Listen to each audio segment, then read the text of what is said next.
All right. Welcome to the J. Scott Outdoors podcast. Today I am in Scottsdale, Arizona with my partner and associate, Darr Colburn. Darr, how you doing? I'm good, Jay. How are you? Doing great. We had some great feedback on the live podcast episode that we did. The last time we talked live, we were in Sonora, Mexico. I think we were like 4 days into it. We were on a rain delay. If I remember right, we had just Lee had just killed that double main bean buck, and Mitchell had just killed that other buck, basically from the same set, and the skulls were boiling in the pot. We were stuck, and it was raining, and we decided to do a podcast, kind of catch everybody up to speed on how things were going. Yeah, that sounds about right. And I think if I remember right, we lost that afternoon, and then didn't we lose the next day also to rain? Yeah, I mean, that's one of those things, and looking forward in this week coming up, we've got scattered rain, 50% chance here and there. So kind of when you're packing for the day, you're going rain gear, no rain gear. I think every day this week coming up, it's going to be rain gear in the pack. Yeah, probably. And, that week was the 27th through the 4th, so we were hunting kind of, pre-rut. We didn't see much rut. Actually, the deer were not moving a whole lot. Correct. Just had a situation where the deer would feed in the morning for an hour, and then it seemed like they would be bedded all day. We would see them every once in a while get up and change their shade position, but it was tough. I mean, it was tough. Not a lot of movement. What do you anticipate being different now going down here mid-January as far as movement? Well, we're going to be almost 2 weeks later. And we're coming off of a full moon, so I think that's going to help us too. I think the temperatures have still been a little bit warmer, which we'd like to see it colder. But as the moon's getting darker, I think they'll be up more during the day. As the rut kicks in, I think those bucks will be moving around more, and especially the more mature deer will be moving. Whereas this, a couple weeks ago, the bigger deer we saw, most of them were not moving much during the day. Yeah, I mean, they would be in a real tight circle. They would be up feeding in the morning, but we never saw deer traveling right. More than, say, 50 yards, and they kind of stayed in that circle all day. And, it's full moon. I think we're recording this on the 12th, and it's a full moon tonight, and then we're going down, a handful of days after that, so the moon will be sliding and getting smaller every night. It'll still be pretty big. Yeah. The reports that we're getting are from other people going to Mexico that they're seeing, smaller bucks, nosing around with the does, and maybe the bigger bucks right at first light being kind of there, and then they're kind of walking off on their own. And we see that quite often, but then as soon as it really gets hot, it seems like those big bucks will not leave those does. Right. I agree. It's kind of like, I'll hang around with the chicks, but okay, I just need about an hour, and then I'm going to go hang with the boys and just kind of be off on my own and rest up type of thing. Sure. What, it's been so long for you? But I don't even remember the those high school, days. College days are so far removed, you don't even remember. Yeah, I that, don't even remember those days. It's just a figment of your imagination.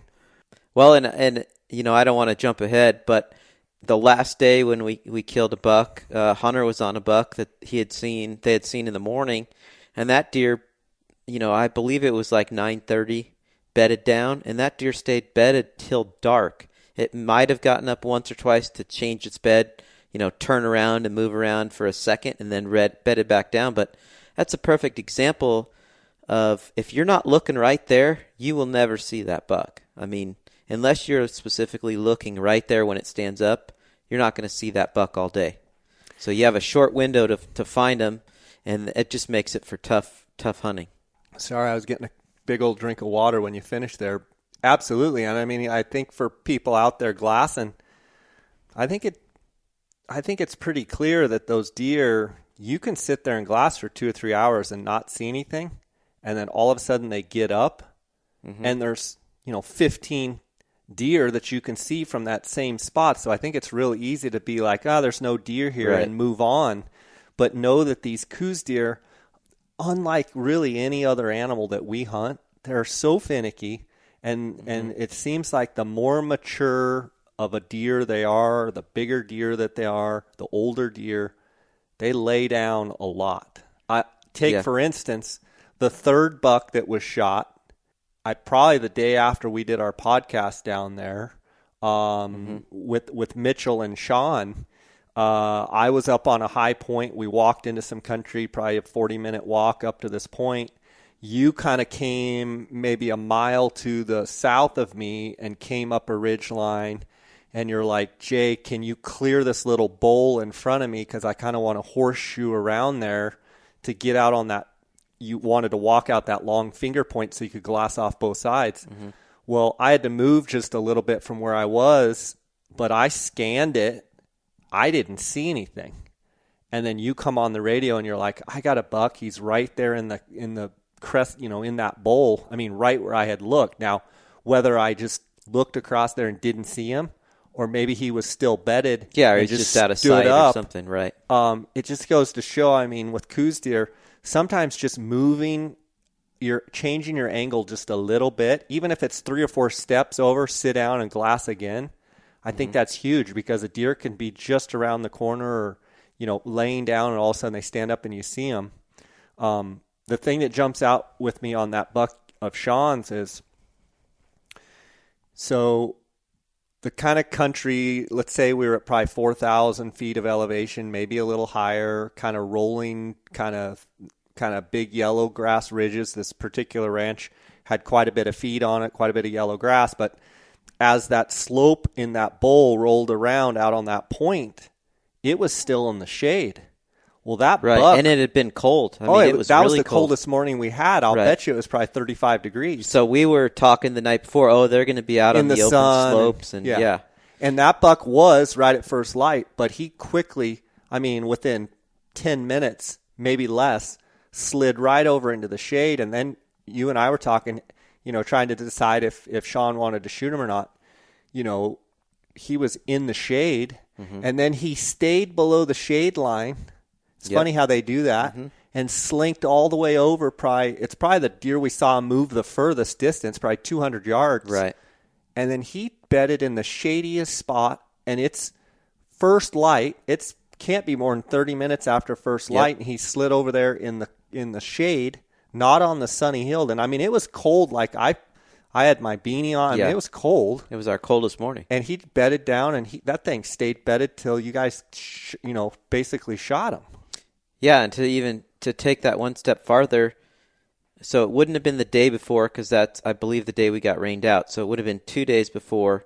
Hunter and Mike and his son were in there, the same spot I was, looking for, not for that buck, but just glassing in that country, and didn't see him. Not saying that they missed him, but, that deer probably wasn't up, or he moved around the corner or something. So sometimes I think we take for granted that we're such, proficient with our optics that we glass somewhere and see everything. And this is 2 days later, and boom, here he is, right in the same spot. Yeah, I think it's easy with the good optics that we have, and we'll talk about it later, but I switched to those 25 power twin spotter spotting scopes, Swarovski spotting scopes. I think sometimes we're good at what we do, and our optics are good. It's easy to be like, I glassed it, there's nothing there.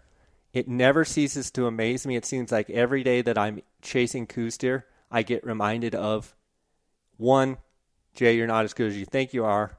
2, these deer can be right out in plain sight, and you can't see them. Yeah. So I don't know where I'm going with that, other than just telling people, you got to keep glassing. You got to pound it. You got to keep moving angles.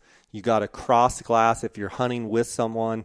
If you're able to use signals or a radio, which we use radios a lot, get on opposite points, glass into each other, cross glass, what we call, where you're covering some of the same country, but you're looking at it from a different angle.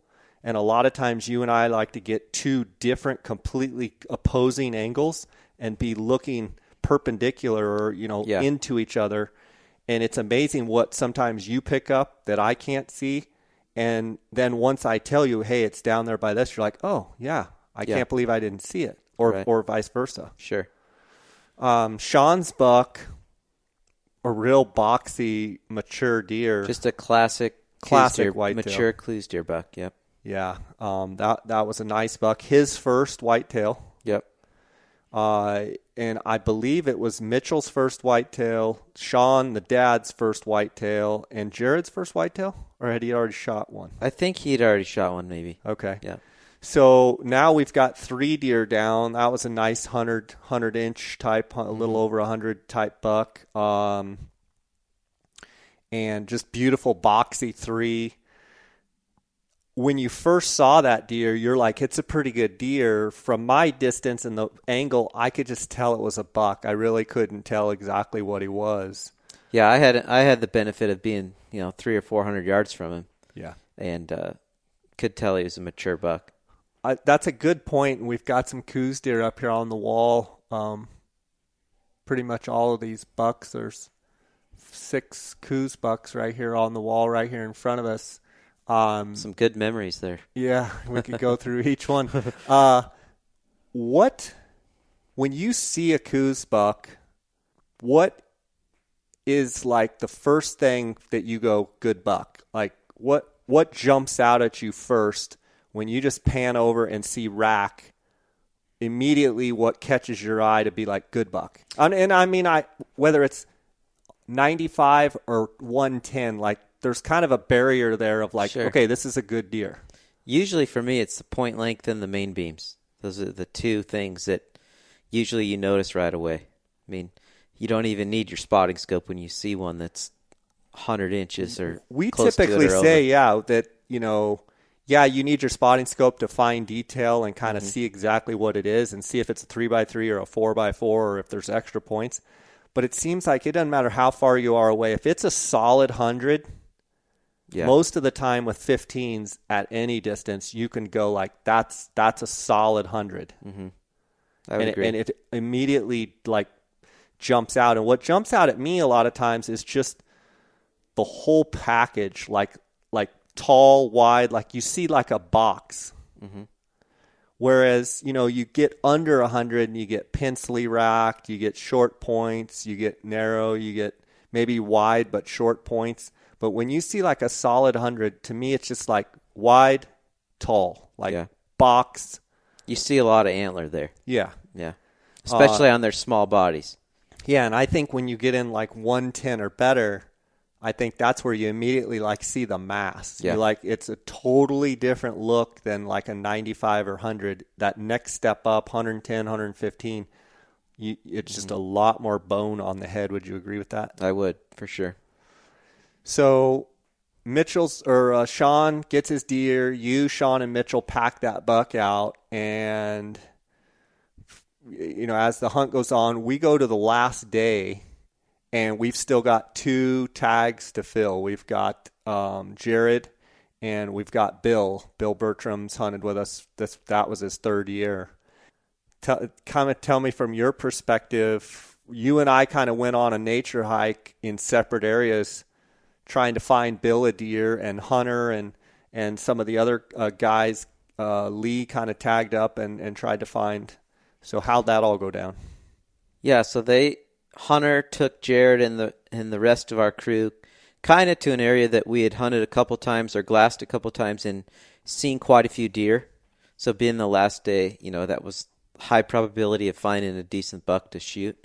So that was kind of the game plan. Then you and I went to an area where it just looked like we could turn up a big deer, but maybe not as many deer. And it was tougher. We hiked in a long ways. You and I split up. Left Bill kind of closer to the ranger and took off on a hike, but it just didn't pan out. We both saw deer, just not the numbers of deer. Kind of a lower density area of the ranch. Yeah, and we could hear on the radio from Hunter. We knew that those guys were lined up on a good buck, and that the buck had just bedded down and the waiting game started. And I think we decided around 11:30 to pull out because our idea was let's hike in really far and just try and find a big deer. If not, we'll come out and go to an area where we had seen a handful of bucks. Sure. And Bill's like, yeah, on the last night I would probably shoot one, just for meat. And so we pulled out the whole time listening to hey, what's your buck doing? He's still bedded. He's still bedded. And that went on all day. I want to say he bedded at like 8:30 or 9 o'clock in the morning, and I think he only got up twice. Yeah, and he, when you say he got up and turned 180 and I think bedded back down. He didn't take any steps or feed or do anything like that. And I think that's a good lesson for guys listening out there is a lot of times when these Coues bucks are in that pattern, kind of what I would say, before the rut when they're going to be pretty stationary. I think it's pretty important to make sure that you have your shooting location where you're actually trying to shoot the buck from in an elevated area where you could actually be shooting down on the deer, as opposed to if you're level or down below the deer and there's tall grass, they may get up for maybe 15 seconds, 10 seconds total, very short period of time, just turn around and rebed. If you have a little bit of an elevated perch where you're kind of looking down, you have a little bit more of a margin over the grass, whereas opposed if you're below it and you just see the antlers and then he goes down, you don't see the buck. Sure. Thoughts on that? Yeah, and I think that, that bit us the first day. You glassed up a pretty good buck that actually, I think, winded you or something and went down. You kept an eye on him and he bedded. And I had Sean and Mitchell and we stalked over and, we were, I think it was like 450 from the buck and opted to try and get a little bit closer and gave up some elevation to do that. And by the time we got over there was no place to get a rest and it was hard to see. So it's like, looking back, the 50 yards was, I would have gladly shot 50 yards farther to be able to set up, have the view, of everything. And so, yes, I would agree with you. If you can keep your elevation, it's always good to keep your elevation.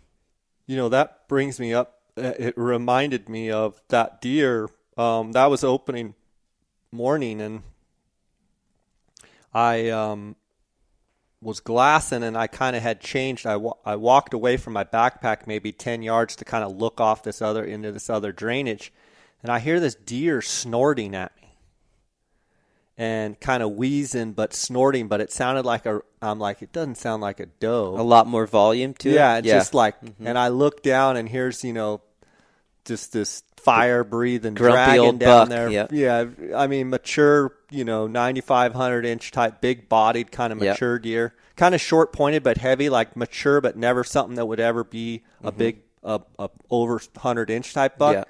But definitely big body, mature, and he's snorting and breathing at, and he kind of runs off down through, and then he stops, and I just sit down because I was kind of walking with my tripod, and I'm glassing him, and he's just looking up at me, snorting. And I'll never forget that. And then he finally weaseled around where I think he was trying to find me, what he smelled. I think he smelled me. And so he bedded out there about 600 or 700 yards, dead facing me. So he's looking watching his back at trail. me, yeah.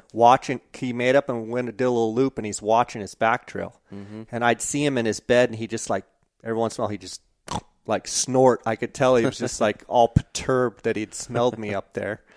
And I was able to get a hold of you, and you made a big hike up there to see that deer. That brings up a good point. You guys were up in that rock pile, and you're like, it was kind of a nondescript area. It was really hard to describe exactly where that deer was to you. There was nothing really that we could get as no a landmarks that we could get in common. So you dropped down trying to get a little bit closer because I think you were 450, and like you said, maybe you would have taken your chance to stay up high in the rocks. Sure. If he happened to get up in the afternoon or evening and move around, maybe he moves 100 yards closer to you and you shoot him. Maybe looking back that would have been better, but it's always the hard decision. But I think going back, a good tip when you can keep your elevation Sure. Keep the high ground, like a military strategist would say, keep the high ground. That's something that I've learned the hard way over and over and over.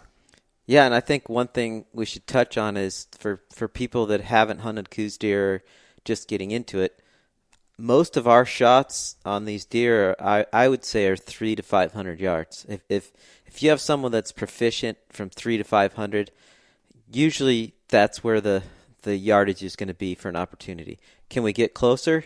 Sure, we've shot them closer, but I mean, you get under 250, 300 yards, and your chances of something going wrong is high. We always talk about the book, yeah. And I'm sure everybody else has their books, but we always say chapter 1, page 1 of the Colburn and Scott Outfitters How to Kill a Coues Deer book is never get inside 300 yards of a deer you want to kill.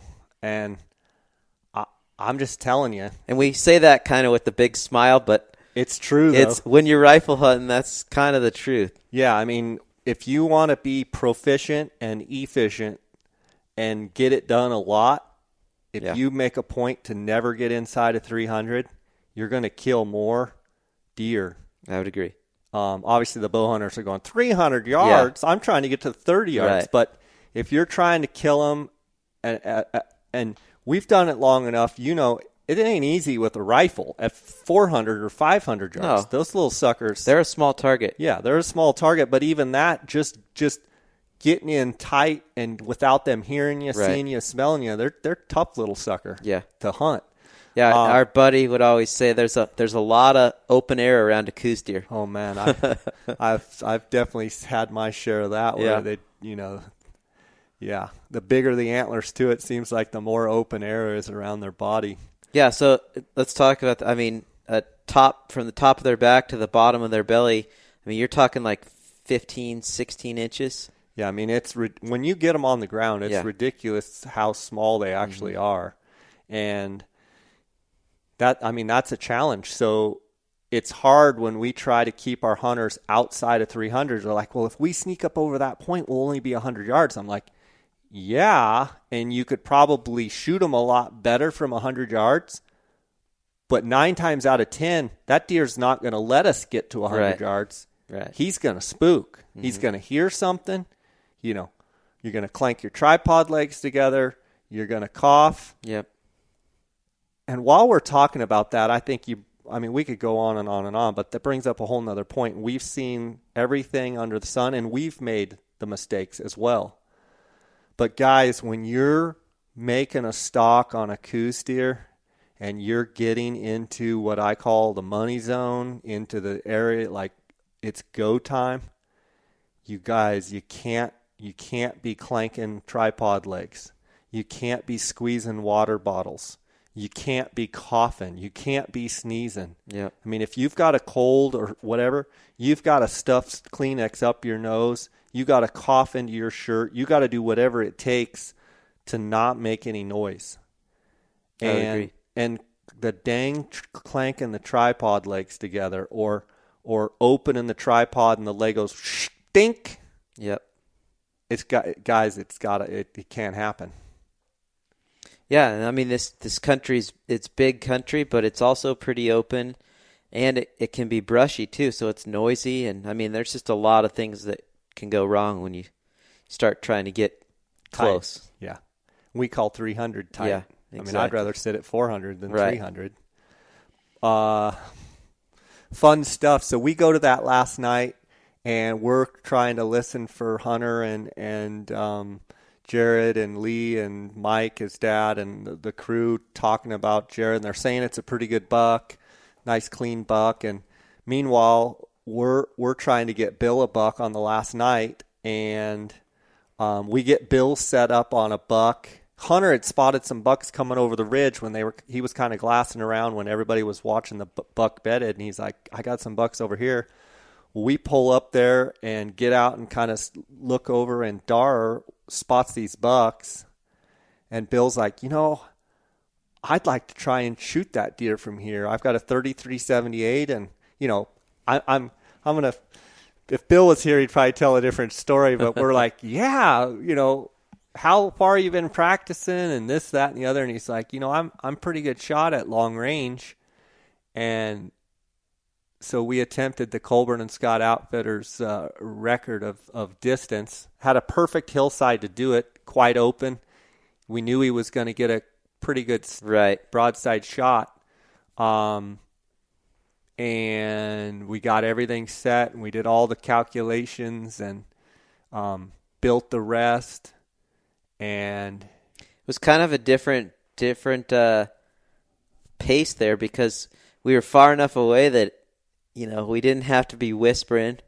We were building a rest and, quite honestly, talking to each other, ranging stuff. It was actually pretty fun. It was fun because I'd really never been in that situation where you could actually almost talk.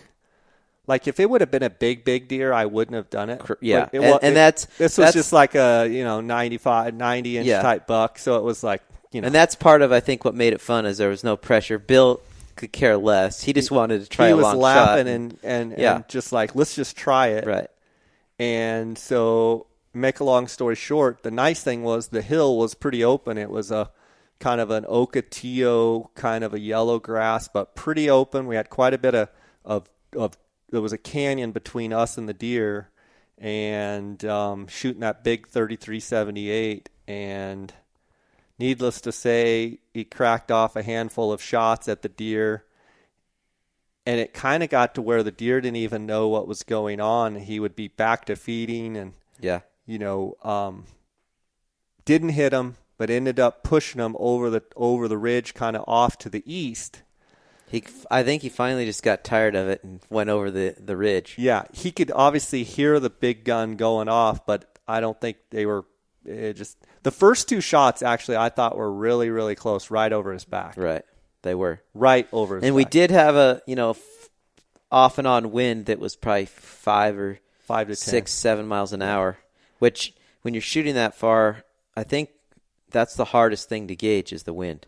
The one thing I do like about that 3378 and those big caliber guns is, he was shooting a 180 grain bullet. Mm-hmm.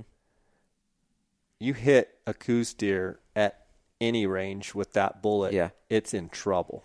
There's a lot of energy behind that. There's a lot of energy. And, I wouldn't be shooting that distance with my 257 or, some of those smaller calibers. But the one thing about shooting those big guns and those, 180 grain up to, like a 220 grain, 200 grain, when it hits them, it's packing a punch. Yeah, definitely. Anyway, those deer spook off over to the east, so we go back to the ranger, pack up, kind of all laughing, and we're still waiting to hear the report from Hunter and Jared. So we go peeling around the mountain, and the idea was to leave me, just drop me off, and you guys were going to go on up and try and get a little different angle in there on the north side of the slope.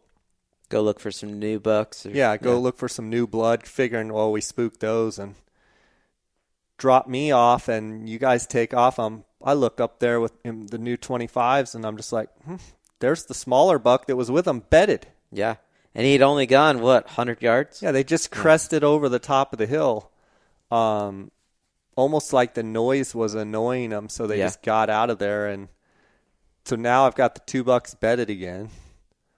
So you come back with Bill. I show you where they're at. You guys make a stock up there, but you got to a point where you couldn't go any further. You were, you couldn't get any closer. We got to a hill that was, there was nothing in between us and the deer. To shoot, nowhere to shoot from. It was just too low and nondescript flat. Where we wouldn't get a rest.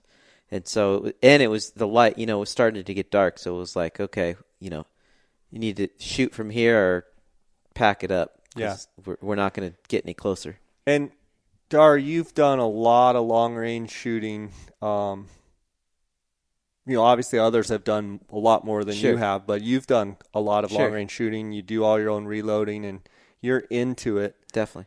Talk a little bit about setting up in Coues deer hunting situations with the backpack and what you're trying to do to get the client's gun stable, and where do you sit as a guide? And I think people can take this away if they're helping their buddies, their friends, kind of like from the start to finish, what are you trying to accomplish in the whole grand scheme of things with the gun, with the person, with the setup, with your binos? How's it all work? Well, a few things I would say is, first of all, you got to know your ballistics and either have bars in your scope or a turret or something. The Kentucky windage thing, you get past 300-400 yards and that slim to none chances wise. So you got to know your loads. You got to know what your bullet drop is and how to compensate for that. The second thing is a friend of ours, Dave Springston, that taught me kind of how to shoot when I was going to college. He's a highway patrol sniper, right? Yeah, he did a bunch of stuff with the sniper team and stuff. And he always told me the lower you can get to the ground, the better when you're shooting. So, get your center of gravity low to the ground. And I think having a bipod on the front of the gun that swivels, that you can, put your bipod down and then put your backpack supporting the back end of the gun and yourself and your arms when you're shooting is pretty important. So typically I get my stuff out of my pack when we're walking up to a place we're going to shoot from. I have my binoculars, anything I'm going to need I have out, and then my jacket, my pack, my butt pad, that sort of stuff usually I have out as well. Set my pack down, get their gun kind of set up for them. Do you lay the pack on the fabric and like the straps up, or the straps and the fabric, the pockets and stuff up? I typically put the padding of that goes on your back up. Okay. For me, that's how I like it. The belt, the waist belt, and the shoulder straps are facing up. Correct. So in other words, if you're setting up on a Coues that's bedded and your lunch is in your pack and your water's in your pack, I mean, do you kind of get a few of that stuff out so that you don't have to be, once you get the gun set? Because I know we might be there all day. It could be hours. So, yeah, I try and get all the stuff I need out and then build them a rest that way. And I like the pack facing that way because there's typically like your lumbar pad is pretty big. So I actually like to lay almost on the shoulder straps with the butt of the gun on that lumbar of the pack and, put jackets under there to where I like to get the front of the gun supported with the bipod and then the back of the gun supported with the backpack. So there's no teeter-totter. It's, rock solid. That Coues pack that we both use, that 7200, it sets up pretty good to shoot off of. It does. And I found that with if the pack's the other way around, so the pocket sides are up, you might have things shifting back and forth in there, and there's not as much structure to it, I guess, rather than flipping it over. So that's just my personal feeling on it. And then I try and get them set up to where they're not holding the gun at all. I mean, it's rested, it's supported in the front and the back. And then, we obviously range it, get their drop dialed in or whatever, and then, start going off of, if the buck's bedded, start getting a common landmark that, they know where to go to, so we're on the same page. Go to that. Are you typically set tree behind or right just to the side of the hunter? I'm usually slightly behind and right to the side, but close enough to where I can be in constant communication and help them. I mean, a lot of times I'll, crank the scope down for them or crank it up for them. Once they find the buck, I'll turn their scope up for them. I'm right there with them pretty close, so we're constant communication. How important is having landmarks to find the deer in the scope, but also, I know you and I have done this enough together, we like to have landmarks outside of that, so if things go wrong or if the deer gets up and starts feeding in one direction or another, you have common points that you're like, remember the yucca on the left side? Right. Remember the big rock above him, the white rock to the right of him, where you kind of have four corners mapped out. How important is that? It's huge. And I think that's, one thing you learn as a guide. You can see the deer, whatever animal you're trying to kill, all you want. If your hunter can't find him, it doesn't matter if you see him. So when I was starting, it would be frustrating. You'd find something and be trying, there he is, he's up, shoot him. And they have no idea. Right. So part of your job is to, dial them in, get a common landmark, and have points of reference that you guys, common points of interest that, or references that you can go to, so that when the deer, he might not see it, but he knows how to get his scope on the green tree. Okay, go to the green tree. Okay, go 20 yards to the right. Oh, I see him. Right. That's huge. Right. Yeah, I mean, and especially if he or she were to shoot once and it's kind of chaotic. Right. They know that they've got a point above, below, to the left, and to the right. And if the deer moves either way, that you can say, all right, remember the green tree to the left. Go to the green tree. He's going to be walking right to it. He's headed to it. Just stay on the green tree. You should be able to see him now. Okay, I got him. Right. And also when the heat's on, look at it as if you're in the heat of the moment trying to kill the buck and try and go above and beyond extra communicating. Yep. People oftentimes say, man, Jay, you just talk the person through too much. And I'm like, well, I've done this so much that I know that sometimes you have to just say, he's coming to the green tree. He's coming. Are you on the green tree? Okay, yes, wait. Okay, he's coming. Don't even look for him. He's going to be there. Okay, now he's there. Do you see him? Yes. And then... yeah, you're way better off over-communicating than under-communicating. Right. And sure. I like to talk to someone in the gun and say, are you comfortable? Okay. Are you steady? Are you on them? Okay, why don't you just take a break and just put your head down, stay in the gun, put your head down, but don't get your neck all kinked and just relax. Be comfortable. You need to take a nap, whatever, I'll wake you. Some of those things are huge. I recommend don't get out of the gun if you think that it's going to happen. Sure. And then if the hunter is going to get out of the gun, sometimes just to take a break, they need to take a leak or whatever. It's pretty important that they've got everything set so they can just shimmy right back in and get in that spot and in that same groove. So they don't have to totally put the jackets in again and totally build everything up. Just kind of get it all set and then slide out of there if they have to, sit up for a second. Right, and that also goes back to having your common points of interest where, they already know how to get their scope on that green tree, so they can get up, take a break or whatever, but when they lay back down, they know right where to look. And, we're looking through 15 power, big high quality 2-eye binoculars, and they're looking through a smaller diameter rifle scope, which, it's smaller field of view. It's more challenging. So the more points of interest, you have in common, the easier it's going to be for them to find it.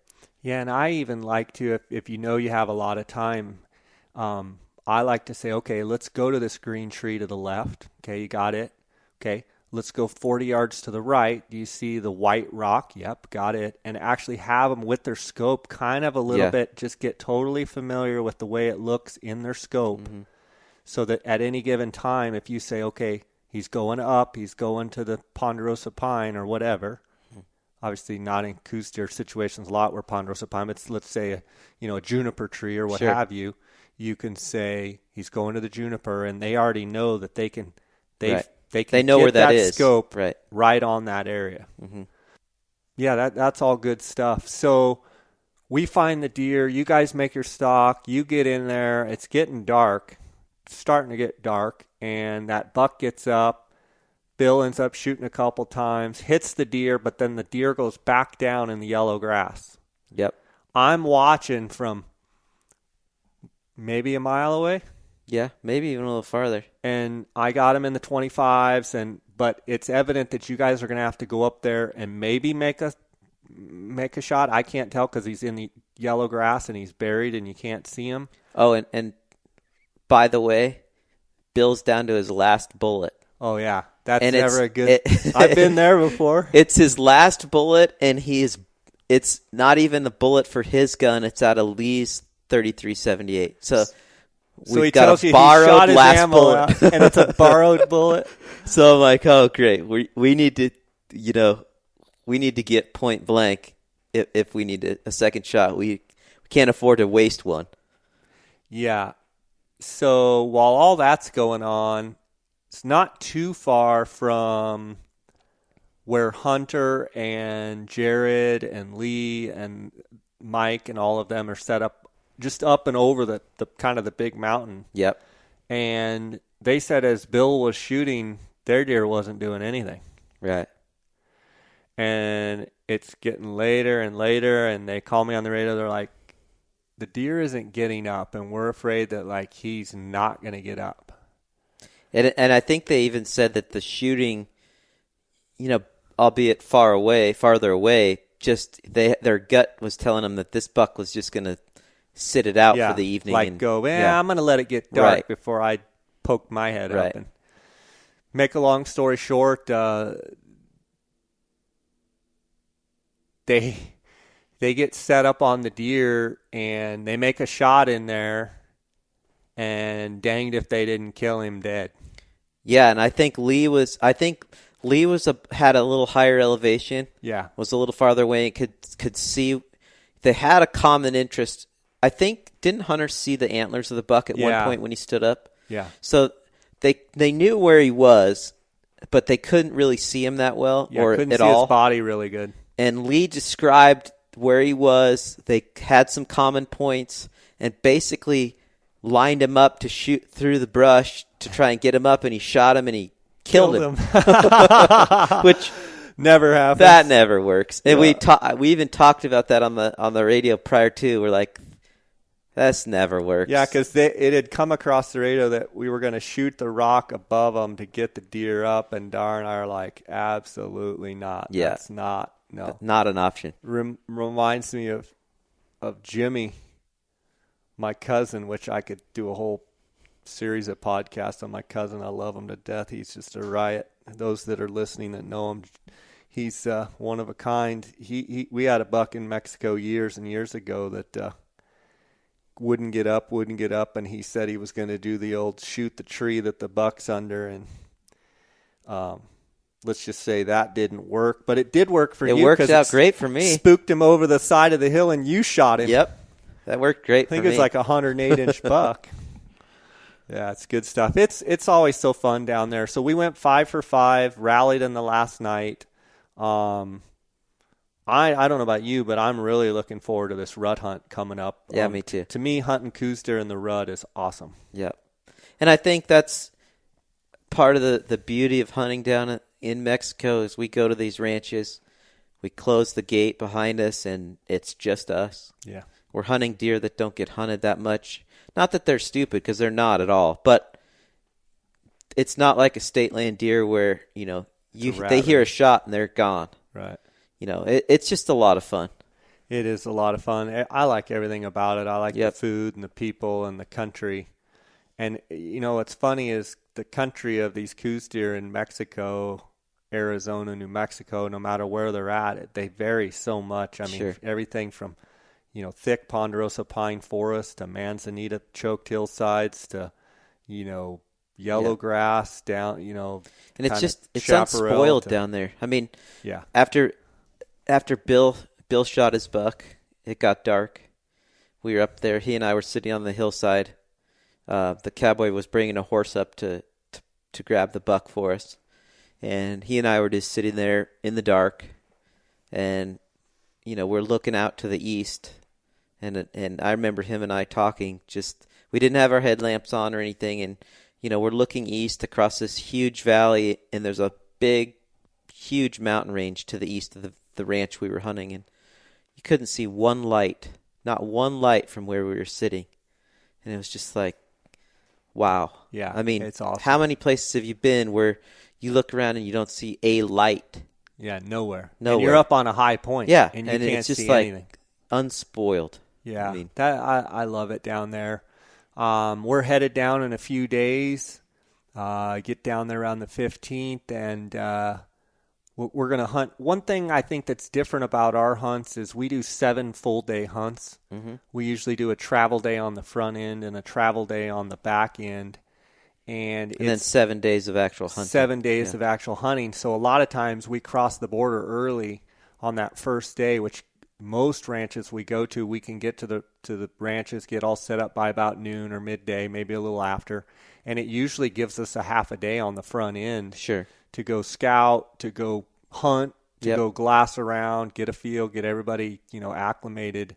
And we normally do 5 hunters at a time, and that 7 days, 7.5 days just is nice. I feel like Sure. it gives good, usual ample time for everybody to get a nice buck. Well, and like we talked about when we were doing the last podcast, I don't know if we did it on the podcast or not, but I mean, when you get a couple days of rain like we had, it's a relief that we have 7 days, because it gives you more time to, if you have wind or you have rain or factors you can't control, your hunt isn't totally ruined. You still have an opportunity to shoot a buck. For sure.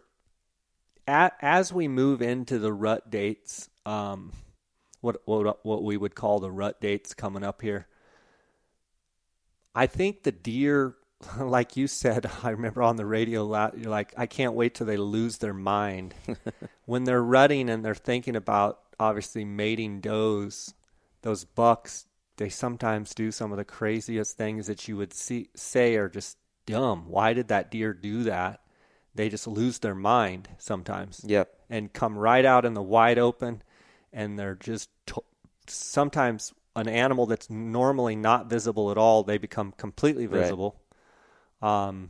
Not in all cases. I mean, I've had full-blown rut, and it's still hard to kill a deer. Sure. Well, and it just the rut brings out different challenges for hunting them. I mean, it's yes, they might be more visible, but now they're moving also, too much. They get harder to kill, too, because they're not sitting in one spot. They're moving.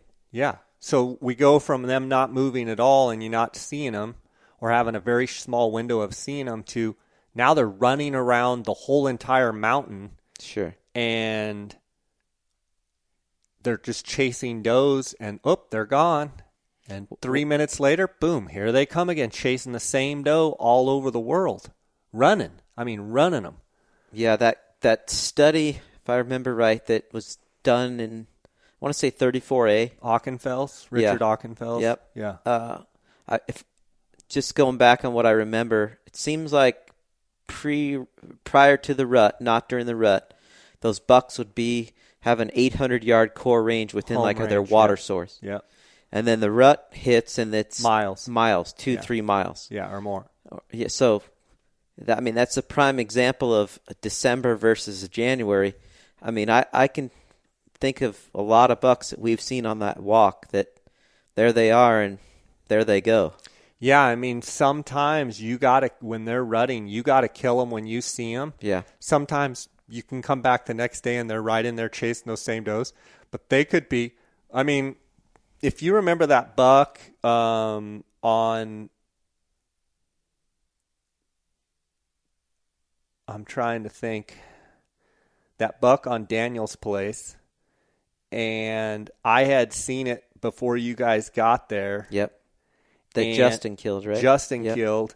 Where I saw him rutting does till when you spotted him, easily a couple miles, easily.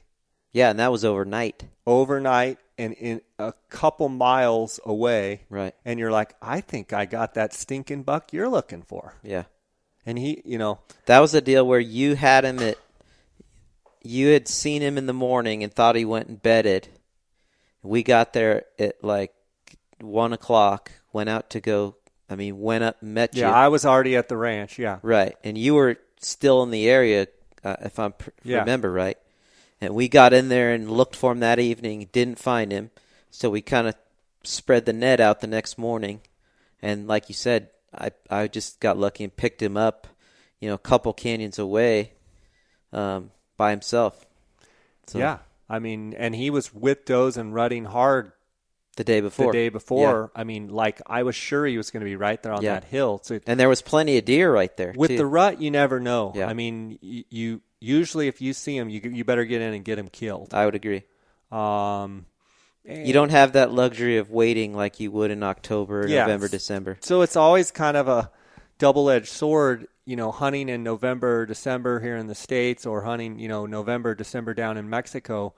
If you find a big deer, he's likely that he's going to be right there on that ridge the whole time, and you can go see him virtually every day, if not every other day. And if you don't see him, he's probably bedded and you just can't see him. Right. Whereas the rut, it's anybody's guess. I mean, you can see one buck one day and he's gone, and you never see him again the entire time, or you see him on a completely different hillside on the ranch.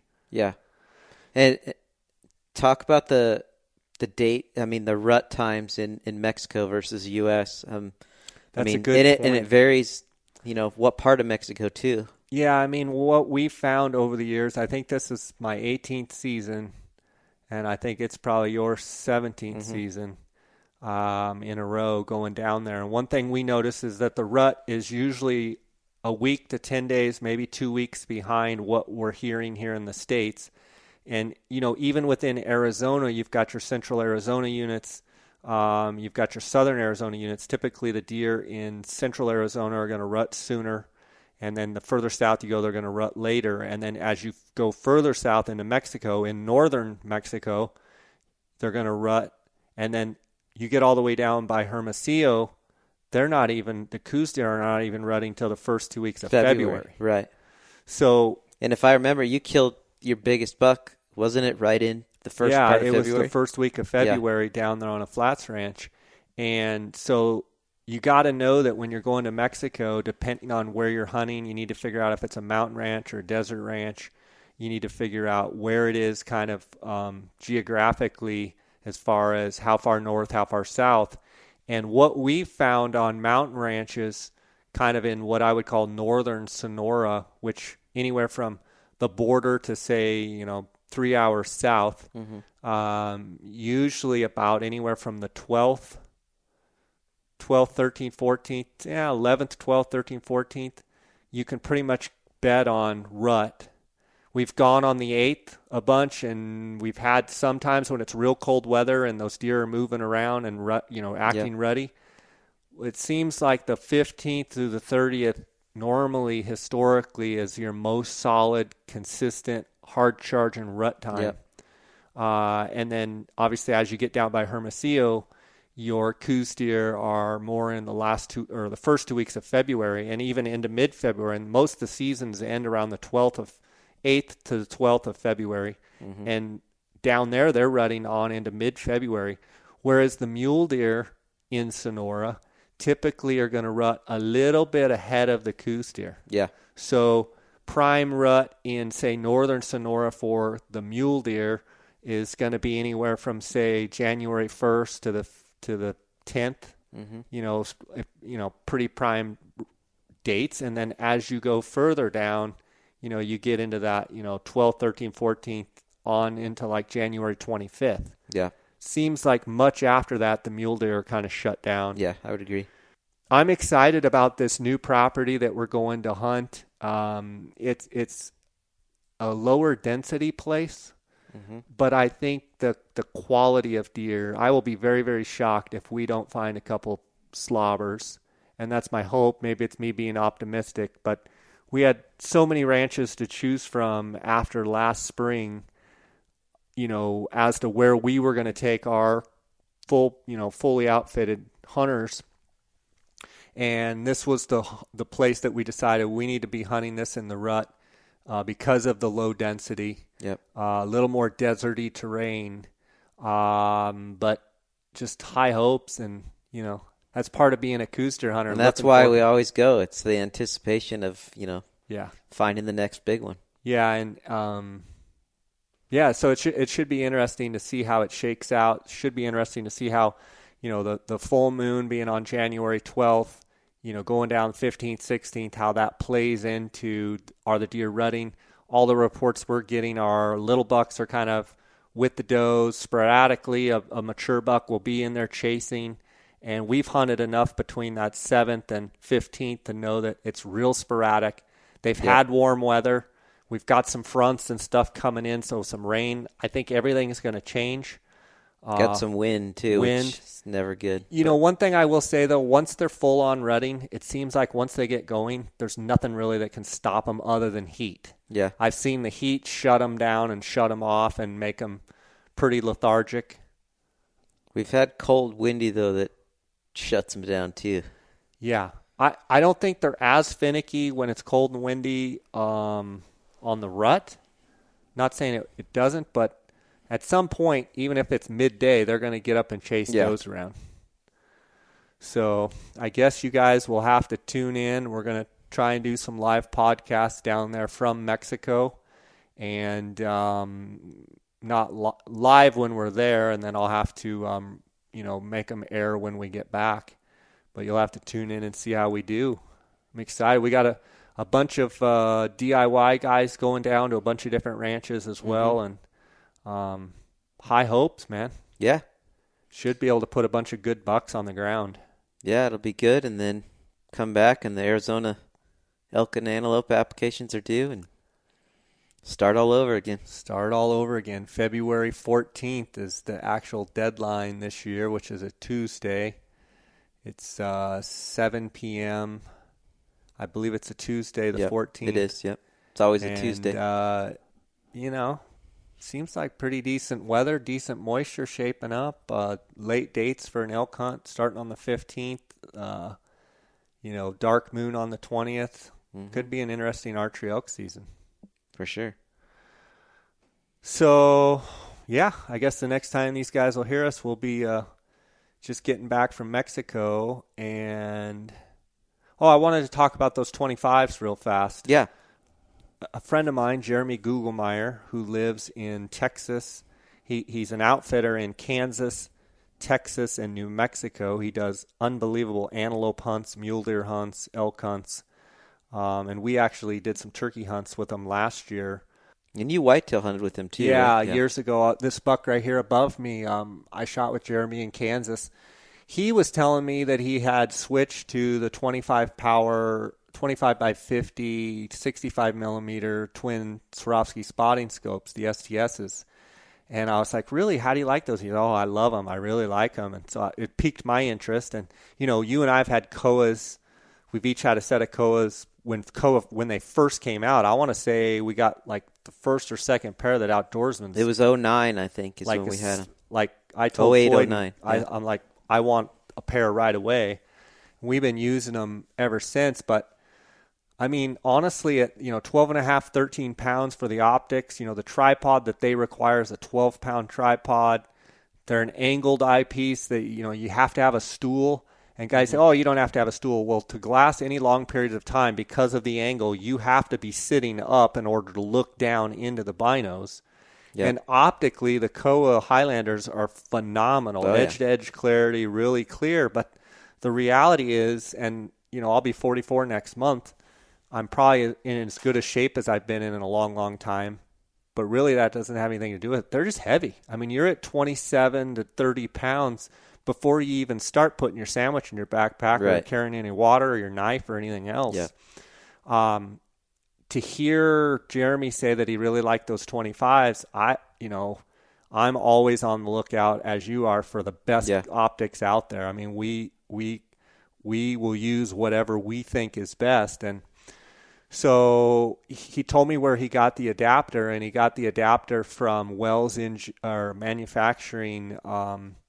Benny Wells's dad makes these adapters in Prescott, Arizona. And so anyway, you contacted Benny for me and said, Jay's interested. Do you have an adapter? And I think he said he had one left.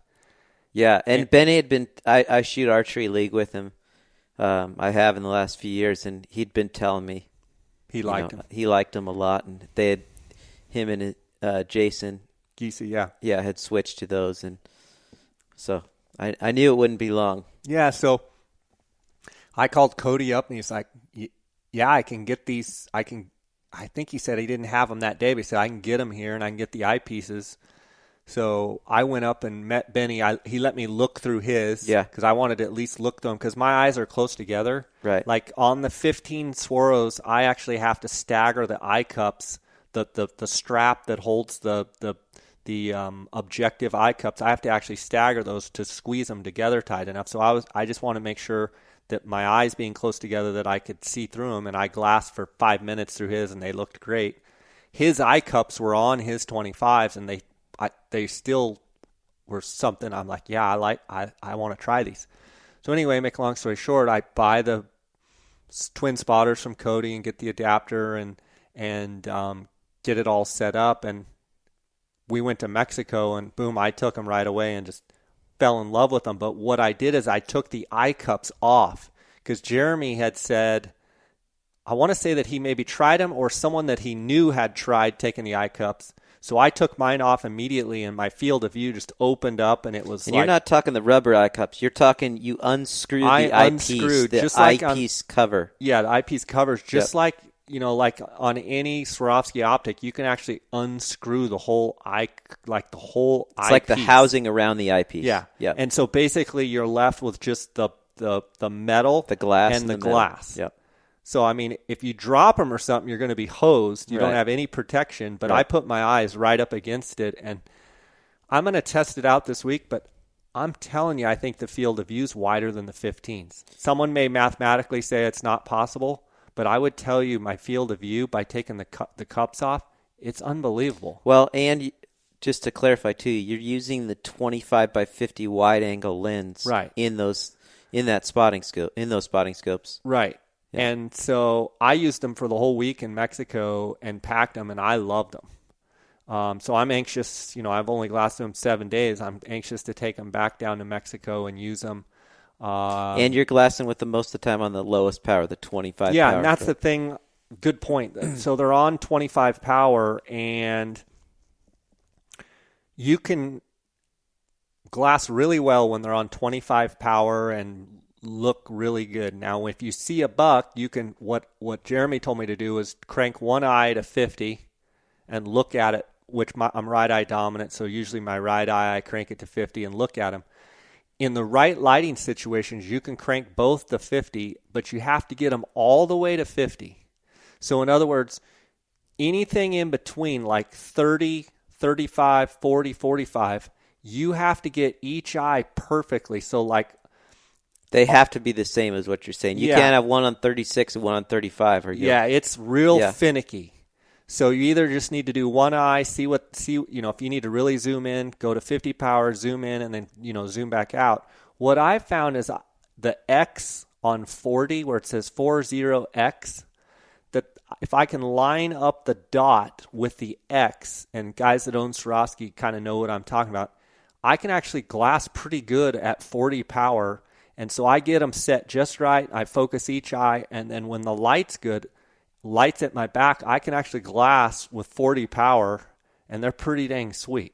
Now I'm going to tell you. So you're using your normal tripod, also your that's slick. That's one of the benefits that I thought was so huge, in that the Coues, they're 12 or 13. I think they're 12 and a half pounds, to be honest with you. But the tripod alone was that Manfrotto 190 XXV or something. And I know that Manfrotto makes a little bit lighter, and I know that like Calumet makes a little bit lighter. But still, because the binocular's so heavy, you have to have a heavy tripod to stabilize. Right. Well, I can just use my regular tripod that I use with my 15s or my 10s or whatever, and that's a huge benefit for me. Plus, I can sit on my butt and glass just like I glass with my 15s with the 25s, and I don't have to carry a stool. So I think we figured it the other day. It was like it's my tripod's like 3.5 pounds. My the 25s are 7.5 pounds. So I'm like at 10 pounds. But just to even back that up, where the Coues are at 30 differently, I would say I carry the STS 80. I think it's a 20 to 60 spotting scope. Right, eyepiece with the 15s, and it was. 1 pound. It was 1 pound less doing that versus you carrying the twin spotting scopes without 15. So essentially, by going to that, you're carrying a pound more, but you've got a 25 power binocular, and you're not having to carry an extra spotting scope. Right. So to me, it's almost worth. I mean, a pound isn't that much. Well, because you're using the same tripod. So it's using the same tripod, and for me, glassing for Coues deer specifically, having 25 power is huge in my mind. The more power, the better. And that's what I've always liked about glassing with the Coues for Coues deer, is that 32 power. Both of our sets of Coues, we both have them, are 32 power fixed. And they're phenomenal. Oh, yeah. But there's only a few guys I know that pack those suckers all around, and their backs are stronger than mine. I mean, But even just the bulk, I mean, they're big and bulky, and the you shoot tripod's a deer, bulky, and no. You it's kill not a deer, happening. you have to take your binos back or leave them and come back and make 2 trips, unless you're just an absolute beast, which there's guys out there that are, but I'm not that tough. So I'm You say just for Coues deer too, but I mean, I personally think most Western hunting stuff we do, I mean, at the weight they are, I think you'd take them. I really do. Yeah, I mean, I like these suckers. I mean, the strip, for sure. mule deer, I mean, there's I think Colorado, strip, there's a lot of places that you would use them. Yeah, and I'm not going to say that the edge to edge, that they're as, like, you even look through them today and you need them to be you need to actually trim a little rubber because your eyes are even closer than mine. But yeah, and like on my 15s, I can't have the eye cups on the front. Yeah, you have to take the eye cups totally off. And what did we come up with yesterday? We actually came up with a measurement that your eyes were 3. Well, it was center of the glass. The center of the glass. I needed them to be about 1/8 or 2/8 of an inch closer together is what we right. And I want to say that they were 3 3/8 center to center, and you need them to be 3 1/8 or 3 2/8. I want to say it was less than that though. I think that was outside edge to outside edge. I don't have it written down here, but I need them a little bit closer together. I could make them work with your setup, but if I could get them a little closer together, it would probably be that much better for me. Yeah. So that'll be interesting to see. Anyway, I'll report back in on my findings on these 25s. Right now, I'm really high on them, and stoked. I can see them easily replacing my Coues. I love the Coues, but I could see me selling the Coues someday just because I just don't know that I need them. I hate to sell any of my binoculars, but yesterday, speaking of that, I've had 12 power Swarovskis that I got brand new, and I love them. When I've ever taken them out and glassed with them, they're phenomenal. 12 by 50 ELs. But it seems like, the new 15s, once the new 15s came out, that extra 3 power, I like the extra 3 power for Coues deer, desert bighorns, mule deer. I'll just take the extra power. So the 12s they literally look brand new, and they've hardly ever been used. Like, I've taken them out like a couple days and loved them, but it just... You're not gaining anything. So I put them on Instagram yesterday on my feed, and, within 45 minutes, I think I had 4 different people that said, I'll take them. And I was like, whoa. But I felt like I was selling my child. I don't have any kids, but it felt like I was selling a child off. And I still feel guilty for it. I'm still waiting for the check to come in the mail, and then I'll send them to them. But it's like I feel like I've done something wrong. Yeah. I think that goes back to if you buy good optics, you don't get rid of them. And I bought my first pair 1042 SLC Swarovskis. I believe it was 1994. I graduated high school. I saved up, and I went down and bought them from Floyd, paid cash. I want to say it was like $900 or $950, and they went through a lot. I gave him – my brother graduated college. I gave them to him, and he still has them. Yeah. So – and that's the thing, too. Like, I've had several sets of 10s, 15s. When you buy – I hate to bag on what I call the medium tier companies, but if you buy high quality stuff when it comes to optics, you get your money's worth. You can have them for 10 or 15 years, and they perform phenomenal. And that's I'm not saying the older SLCs are, every bit as good as the new ones, because they're not, but they still function great, and they're still better than a lot of the stuff out there. I would say that those binoculars are still better than some of the mid-tier companies that they're even their best line.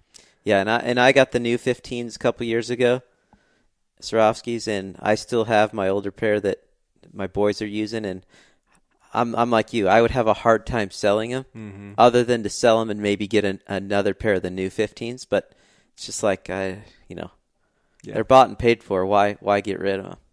Yeah, for sure.